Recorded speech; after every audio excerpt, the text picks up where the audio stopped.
তাকে ইংল্যান্ডের হাসপাতালে নিয়ে যাওয়ার সিদ্ধান্ত হয়েছে। দীর্ঘ 6 বছর তাকে কারারুদ্ধ করে রাখা হয়েছে। নির্জন কারাগারে, পুরনো কারাগারে, কেন্দ্রীয় কারাগারে তাকে আটক করে রাখা হয়েছে এবং সবাই সন্দেহ করেন সেইখান থেকেই তার এই রোগের সূচনা হয়। আগামীকাল যদি এয়ার অ্যাম্বুলেন্স এসে পৌঁছায় কাতার থেকে, তাহলে আগামী পরশু অর্থাৎ রোববার তাকে লন্ডনে নিয়ে যাওয়া সম্ভব হবে। দেশনেত্রী বেগম খালেদা জিয়া গত প্রায় 1 সপ্তাহ ধরেই তিনি গুরুতর অসুস্থ অবস্থায় হাসপাতালে রয়েছেন। জাতীয় এবং আন্তর্জাতিক পর্যায়ের অত্যন্ত উচ্চমানের চিকিৎসকরা তার চিকিৎসা করছেন, কিন্তু এই চিকিৎসার আরো উন্নত হাসপাতালে করা প্রয়োজন বলে সবাই মনে করছেন। সেই কারণে তাকে ইংল্যান্ডের হাসপাতালে নিয়ে যাওয়ার সিদ্ধান্ত হয়েছে। এই নেত্রী যিনি তার সারাটা জীবন এই দেশে গণতন্ত্র প্রতিষ্ঠার জন্য উৎসর্গ করেছেন। আপনারা সবাই জানেন যে বিগত হাসিনা ফ্যাসিস্ট সরকার তার প্রতি যে অন্যায় আচরণ করেছেন, নির্যাতন করেছেন, নিপীড়ন করেছেন, দীর্ঘ 6 বছর তাকে কারারুদ্ধ করে রাখা হয়েছে। এর মধ্যে 2 বছর তিনি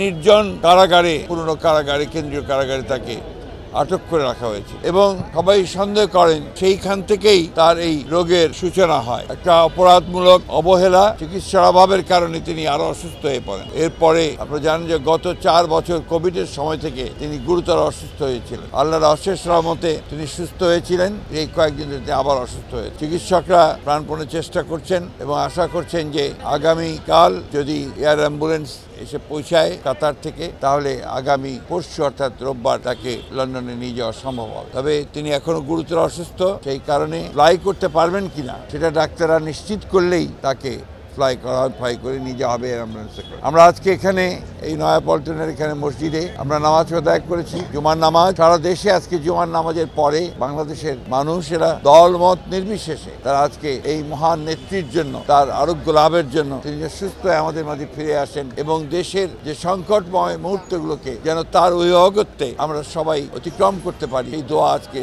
বাংলাদেশের মানুষ তার কাছে, আল্লাহ তাআলার কাছে চেয়েছেন। আমি আবারও পরম করুণাময় আল্লাহ তাআলার কাছে দোয়া করছি, প্রার্থনা করছি যে আল্লাহ তাআলা যেন তাকে সুস্থ করে আবার আমাদের মাঝে ফিরিয়ে নিয়ে আসেন এবং আমাদেরকে সঠিক নেতৃত্ব দেন।